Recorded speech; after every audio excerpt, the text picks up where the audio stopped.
अफसोसनाक खबर देंगे सरगोधा से, जहां पर कत्ल की लर्जा खेज वारदात पेश आई है। 7 अफराद जान से गए। दरीना रंजिश पर एक शख्स ने एक ही खानदान के 6 अफराद को कत्ल करके खुदकुशी कर ली। पुलिस के मुताबिक जाँ बहक अफराद में 3 खवातीन और 4 मर्द शामिल हैं। अफसोसनाक ये खबर, सरगोधा में कत्ल की लर्जा खेज वारदात पेश आई है। 7 अफराद जान से गए। दरीना रंजिश पर एक शख्स ने एक ही खानदान के 6 अफराद को कत्ल करके खुदकुशी कर ली है।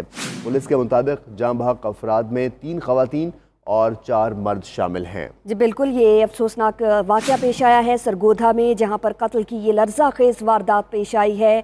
7 अफराद जान से चले गए हैं। दरीना रंजिश की बना पर एक शख्स ने एक ही खानदान के 6 अफराद को कत्ल कर दिया और ख़ुदकुशी कर ली। आपको बताएं कि पुलिस का बताना है कि जाँ बहक अफराद में 3 खवातीन और 4 मर्द शामिल हैं। वजूहात क्या हैं, इस हवाले से अभी तक डिटेल सामने नहीं आ सकी हैं, लेकिन ताज़ा तरीन इत्तलात ये है कि सरगोधा में कत्ल की ये लर्जा खेज वारदात पेश आई है। 7 अफराद जान से हाथ धो बैठे हैं। दरीना रंजिश थी, जिसकी बिना पर एक शख्स ने एक ही ख़ानदान के 6 अफराद को कत्ल किया और फिर खुदकुशी कर ली।